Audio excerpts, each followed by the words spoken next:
नमस्कार friend, welcome to SCKG studies and SCKG 2.22 YouTube channel classes. इस session में हम सीसीएस लीव रूल्स 1972 के एक्स्ट्रा ऑर्डिनरी लीव चैप्टर के बारे में डिस्कस करने जा रहे हैं। जी हाँ, extra ordinary leave. Extra ordinary leave क्या होता है, कब मिलता है, किन किन को मिलता है और कितना कितना मिलता है। क्या एक्स्ट्रा ऑर्डिनरी लीव के समय में लीव सैलरी पेड है? अगर सैलरी पेड है तो कब तक है, कितना है, इन सब की जानकारी इस सेशन में। हाँ, एज इट इज हमारा जो डिस्कस करने का जो तरीका है वो यही है। Will discuss through certain MCQ 47 to 56। ठीक है, कोई कंफ्यूजन नहीं। जस्ट आपको बताते चलो, ये सीसीएस लीव रूल्स 1972 का लेटेस्ट वर्जन है, which is updated as on 24 September 2024। ठीक है, चलिए शुरू करते हैं। Question number 47। EOL is granted to government servants only when no other leave is admissible or on request. When government servant is on notice period of VRS, before superannuation, none of the above. Question है 47। Question number 48। EOL can be granted for up to which period? For non-permanent employees. Non permanent employees को कितने महीने का, कितने दिन का EOL मिल सकता है? या तो नॉट एलिजिबल है नॉन परमानेंट एम्प्लॉयज, या 3 मंथ मिल सकता है, 6 मंथ मिल सकता है, 18 मंथ मिल सकता है। Right. Question number 49। A government servant who has completed 1 year of continuous service may be granted EOL for up to which month, up to what month on medical certificate? 24 month, 3 month, 6 month, 18 month। तो 47, 48, 49 तीन question हमने यहाँ पर आपके सामने रखे हैं। इन तीनों का आंसर देते हैं उससे पहले लेट डाउन प्रोविजन को देखेंगे। वो लेट डाउन प्रोविजन जो सीसीएस लीव रूल्स 1972 में मेंशन किए हुए लेटेस्ट प्रोविजन के साथ, आइए देखते हैं। तो ये रूल नंबर 32 है। एक्स्ट्रा ऑर्डिनरी की चर्चा, लीव रूल की चर्चा रूल नंबर 32 में हुआ है। ठीक है, एक्स्ट्रा ऑर्डिनरी लीव में be granted to a government servant other than a military officer in special circumstances. Military officer को इस पे EOL नहीं मिलता। EOL किसको मिलेगा? अदर देन मिलिट्री ऑफिसर को मिलेगा। किस सर्कमस्टेंसेस में? इन स्पेशल सर्कमस्टेंसेस। तो जनरली EOL नहीं दिया जाता, ना ये क्रेडिट होता है ना ये डेबिट होता है। तो EOL जनरली नहीं ग्रांट किया जाता है। EOL ग्रांट किया जाता है इन स्पेशल सर्कमस्टेंसेस। क्या क्या स्पेशल सर्कमस्टेंसेस हो सकते हैं? When no other leave is admissible. किसी प्रकार का लीव बचा ही ना हो और लीव की आवश्यकता पड़ जाए, अब्सेंट हो जाएंगे, उसको रेगुलराइज करने का कुछ तो प्रोविजन होना चाहिए। नहीं तो अब्सेंट होने में और परमिशन लेके जाने में क्या फर्क होगा? अब्सेंट मीन्स विदाउट परमिशन होता है। किसी ऐसे गवर्नमेंट एम्प्लॉय जिनके पास लीव बचा ही नहीं है, क्रेडिट में लीव नहीं है, और कुछ स्पेशल सर्कमस्टेंसेज में उनको लीव प्रोसीड करने की आवश्यकता पड़ जाती है, तो उसके लिए कह रहे हैं where no other leave is admissible. अगर कोई लीव एडमिसिबल नहीं है तो एक्स्ट्रा ऑर्डिनरी लीव के प्रोविजन इन्वोक हो सकते हैं। अगर लीव अवेलेबल है तो when other leave is admissible but the government servant applies in writing for grant of extra ordinary leave. Second situation ये है कि लीव तो अवेलेबल है, फिर भी गवर्नमेंट सर्वेंट रिटेन में लिख के देते हैं कि although leave is available still I want to proceed on EOL. इन दो कंडीशन में, ये रूल 1 है, रूल 1 का ए बी है, तो इन दो कंडीशन में ईओएल ग्रांट करने का प्रोविजन दिया हुआ है। कहाँ दिया हुआ है? रूल 32। ठीक है। इसके बाद से unless the precedent in view of the exceptional circumstances of the case otherwise determined। Exceptional हम छोड़ दिए, जब प्रेसिडेंट महोदय जब चाहे परमिट कर सकते हैं। रूल क्या है? No government servant who is not a permanent employee और क्वाजी परमानेंट एम्प्लॉय, मतलब कोई ऐसा गवर्नमेंट जो परमानेंट एम्प्लॉय नहीं है। No government servant who is not a permanent employee or quasi-permanent employee shall be granted extraordinary leave on any one occasion in excess of the following limit। अर्थात non permanent employee को भी EOL दिया जा सकता है। कितना दिया जा सकता है? 3 मंथ का। नॉन परमानेंट एम्प्लॉई को 3 मंथ का ईओएल दिया जा सकता है। ये 2A में लिखा है। 2B में क्या लिखा है? 3 मंथ का ही नहीं, 6 मंथ का भी दिया जा सकता है। 3 मंथ ही नहीं, 6 मंथ का भी दिया जा सकता है। कंडीशन क्या है? Where the government servant has completed 1 year of continuous service, where government servant has completed 1 year of continuous service and he produces medical certificate as required by this rule। बिना medical certificate का non permanent employ 3 month तक के लिए EOL ले सकते हैं। Non permanent employ जो 1 year complete कर चुके हैं अपना कंटिन्यूअस सर्विस, मेडिकल सर्टिफिकेट पर मेडिकल ग्राउंड पे 6 मंथ तक का लीव ले सकते हैं। तो हमारे जो 47, 48, 49 3 क्वेश्चन थे वो इन्हीं तीनों से रिलेटेड। एक तो ईओएल कब ले सकते हैं? व्हेन नो लीव इज पर एडमिसिबल और when government servant applies in writing. पहले क्वेश्चन का आंसर। अगर परमानेंट नहीं है तो कितने दिन का ले सकते हैं? 3 मंथ का। ये हमारा सेकेंड क्वेश्चन का आंसर। और अगर 1 year कंप्लीट कर चुके हैं तो 6 मंथ का ले सकते हैं और मेडिकल सर्टिफिकेट हमारी तीसरे क्वेश्चन का आंसर है। अब हम क्वेश्चन पे आते हैं। ठीक है, आप देखिए 47 question. EOL is granted to government servant only when no other leave is admissible और ऑन रिक्वेस्ट। ईओएल कब दिया जाता है?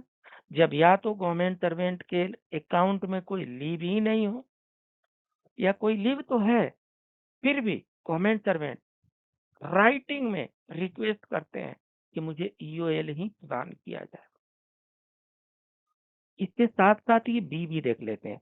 When government servant is on notice period of VRS. ये यहाँ पर सत्य नहीं दिखाया गया है। इसका मतलब क्या हुआ? अगर ये क्वेश्चन आता है तो it is not correct. EOL can not be granted during the notice period when applied for VRS. एक बार वीआरएस का अप्लाई कर दिए, नोटिस पीरियड में आ गए, UL can not be granted. Superannuation से पहले UL can not be granted. तो यूएल कब मिलेगा? जब या तो कोई लीव ही एडमिसिबल ना हो, और नहीं तो गवर्नमेंट सर्वेंट इन राइटिंग देते हैं कि आई वांट ये यूएल। ध्यान ये रखना है कि अगर वीआरएस का अप्लाई कर चुके हैं तो ये दोनों कंडीशन फुलफिल होने पर भी यूएल नहीं मिलेगा। सुपर एनुएशन के लिए ड्यू हो गए हैं, यूएल नहीं मिलेगा। Right? Question number 48। EOL can be granted for up to which month for non-permanent employee? हाँ? जो हमने प्रोविजन देखा उसमें 1 2 था ना, तो ये 1 का प्रोविजन ये था, 2 का प्रोविजन ये है, एंड 2 के ए में लिखा है 3 मंथ। जो नॉन परमानेंट एम्प्लॉय हैं उनको 3 मंथ तक का यूएल दिया जा सकता है।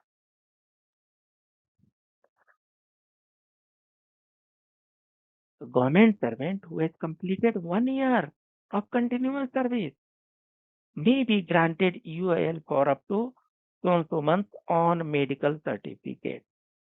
जस्ट अभी अभी इसकी स्टडी की है। कितना? 6 मंथ। हम्म।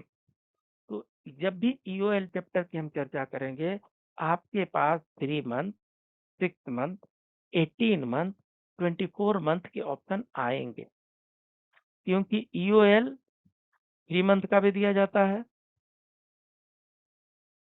अगर वो गवर्नमेंट सर्वेंट 1 ईयर भी कंप्लीट नहीं किए हैं तो।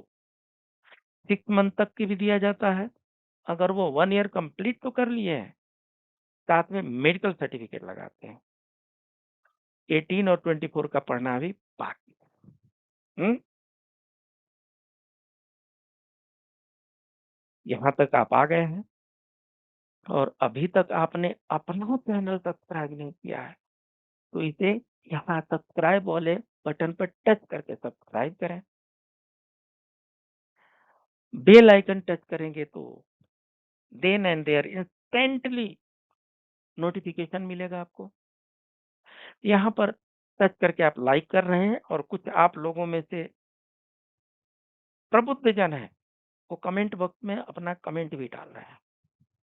प्रसन्नता होती है आपका कमेंट पढ़कर, दिल खोल करके कमेंट डाला। Question number 50। क्यों? 47, 48, 49 ये 3 का हम डिस्कशन कर चुके हैं। 50 में क्या है? For employees undergoing treatment for tuberculosis, leprosy, cancer और mental illness, EOL can be granted for up to how many month? तो कुछ स्पेसिफिक बीमारियों के लिए ईओएल का प्रोविजन दिया गया है। वो कितने महीने तक का है देखते हैं। 24 महीना, 3 महीना, 6 महीना, 18 महीना, ये आपके पास लगा रहेगा। For employees prosecuting studies certified to be in public interest, UL can be granted for up to 24 months, 3 months, 6 months, 18 months। ये टेबल आपको मिलेगा। तो यहाँ पर अभी तक हम मेडिकल की बातें कर रहे हैं। यहाँ पर स्टडीज के लिए, स्टडी लीव में पीरियड कम, उससे ज्यादा चाहिए, स्टडी करना आवश्यक है। मिलेगा, यूएल मिलेगा। कितना मिलेगा आइए देखते हैं। ये है प्रोविजन।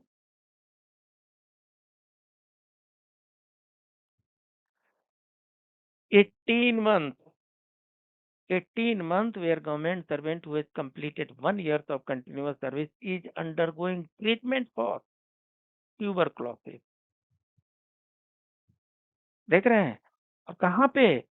आरोग्य आश्रम में, सब जगह नहीं।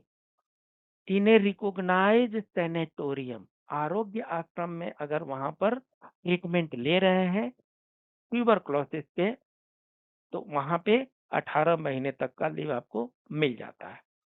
ठीक है। Tuberculosis of any other part of the body by A qualified tuberculosis specialist और ए सिविल सर्वेंट।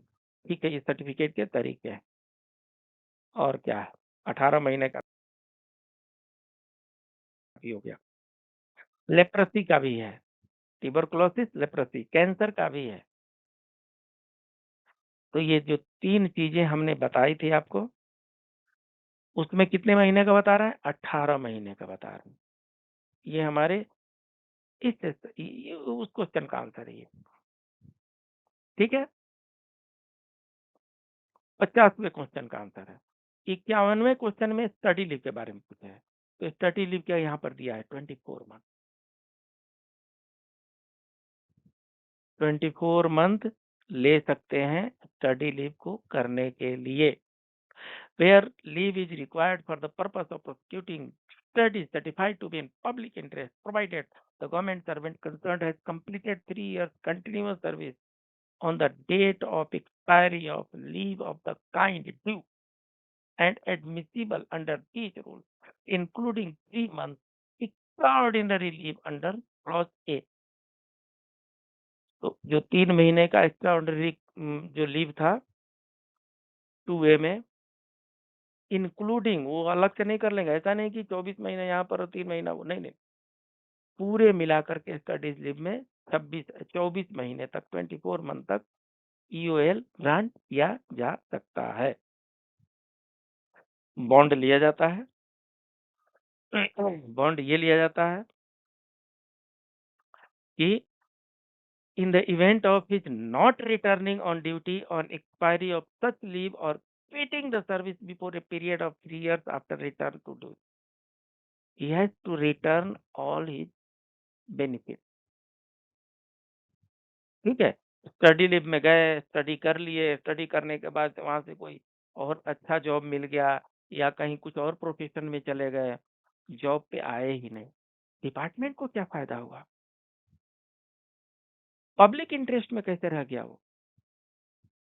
इसलिए गवर्नमेंट ने ये बाइंडिंग लगाया है कि बॉन्ड देना है, बॉन्ड देना है कि हम आ करके और सर्विस करेंगे।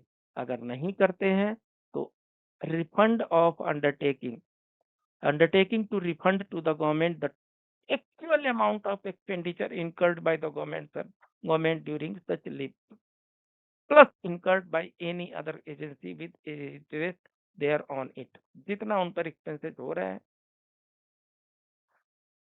रिटर्न करने पड़ेंगे, right.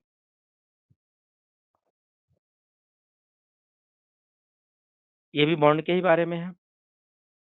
The bond shall be supported by securities from 2 permanent government servants having a status comparable to or higher than that of the government servant।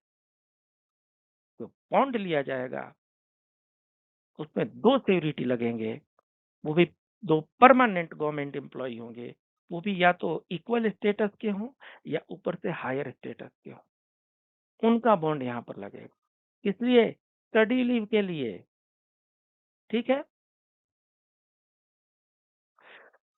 government servant belonging to scheduled caste or scheduled tribe may, for the purpose of attending the pre-examination training course at the center notified by the government from time to time, be granted extraordinary leave by head of the department in relaxation of the provision of subrule 2। तो जो SC/ST class के जो candidates हैं, जो pre examination training course से attend करना चाहते हैं, उनके लिए भी ईओएल की व्यवस्था की गई है।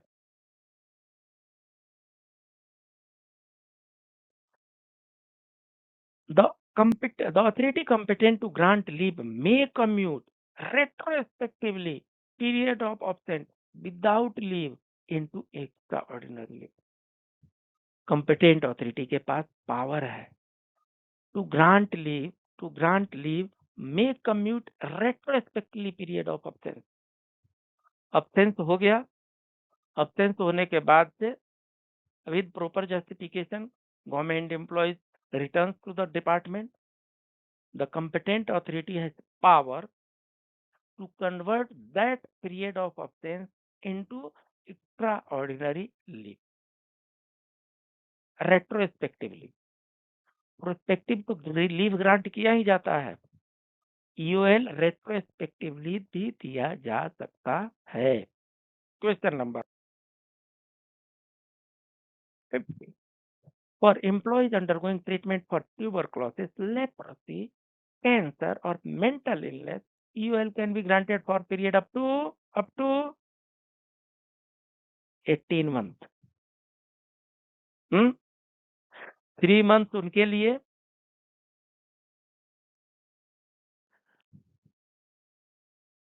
जो लेस देन 1 ईयर भी सर्विस कंप्लीट किया हो, 6 मंथ उनके लिए,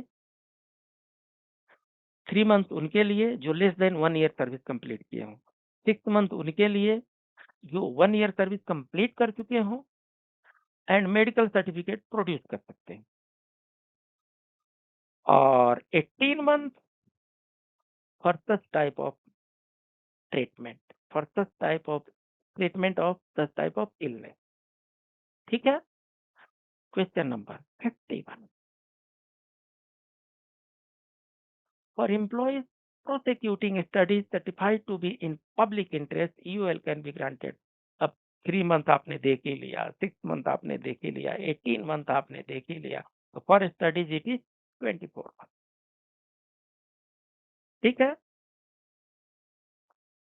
next question, how much leave salary is paid to the employees when availing EOL। Comment box में आपको बताने का समय आ गया है, क्योंकि लीव सैलरी का पूरा चैप्टर हम पहले ही कवर कर चुके हैं, डिस्कस कर चुके हैं। इस लीव में कितनी सैलरी मिलती है उसकी पूरी चर्चा हम कर चुके हैं, ध्यान से आप देखिए इससे पहले वाले क्लासेस में। तो इसलिए अब समय आपका है कि आप कमेंट बॉक्स में डालें ABCD इसमें से कौन सा सही है। 10 सेकेंड आपके लिए, उसके बाद से हम तो यहाँ पर चर्चा करेंगे। How much leave salary is paid to the employee when availing EOL। EOL में कितना लीव सैलरी मिलता है?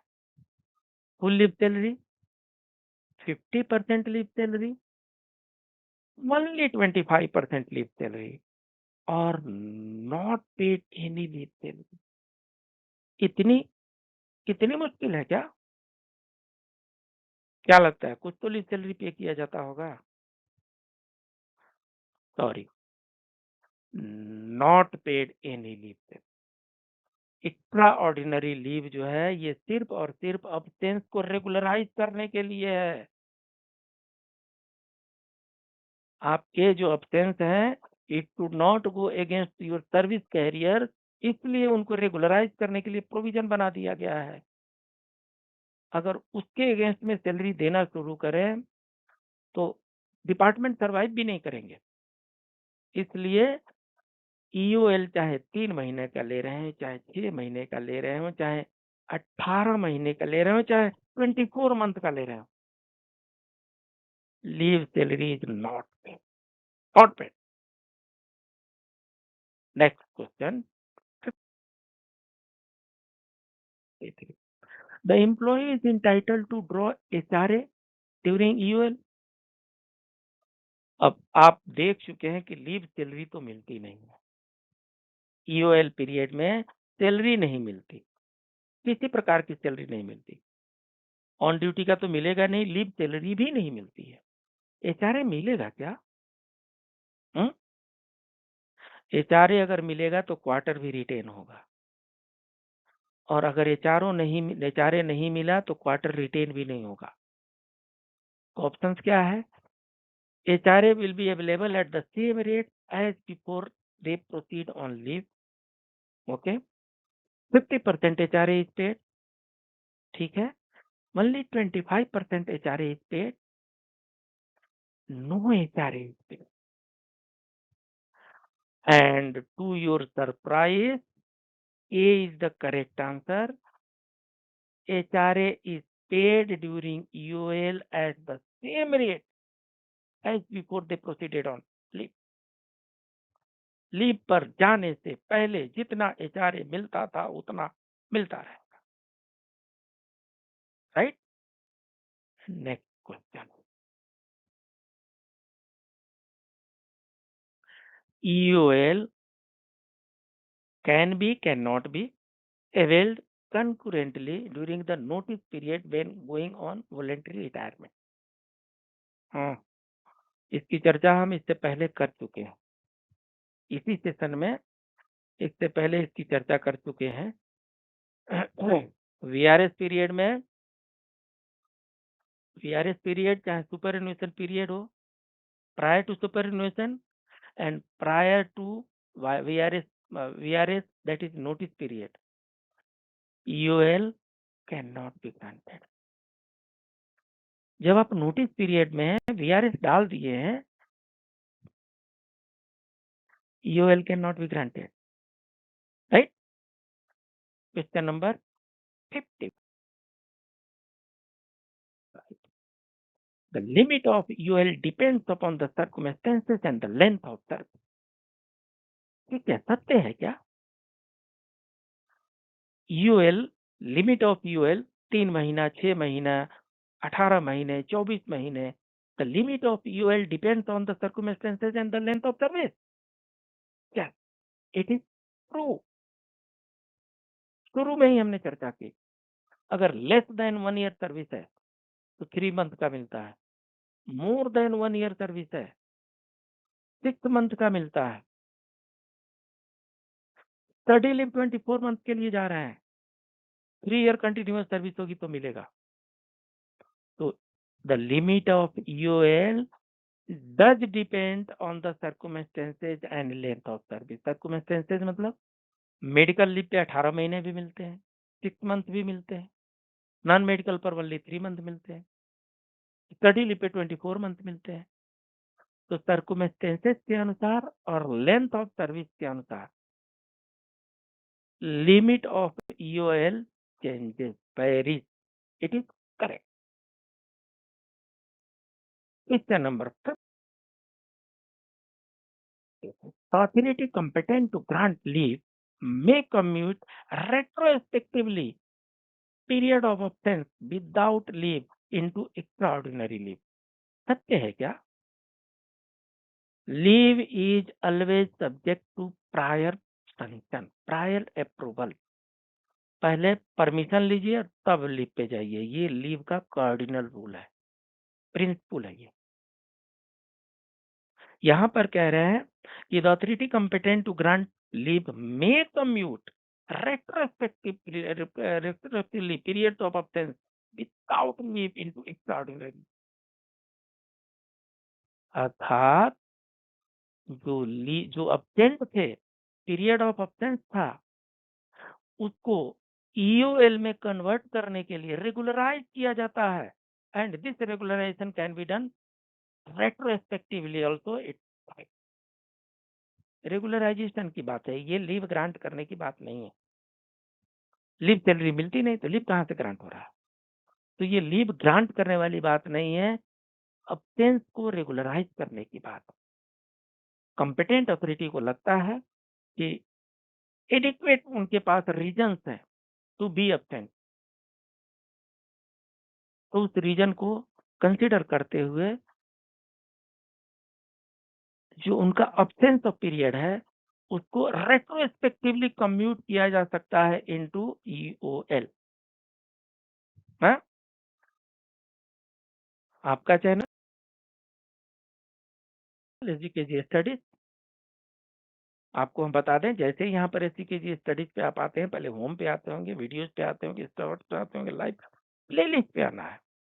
और प्लेलिस्ट में आइए, ESI एक्ट 1948 लिखा है, इसमें 439 वीडियोस हैं.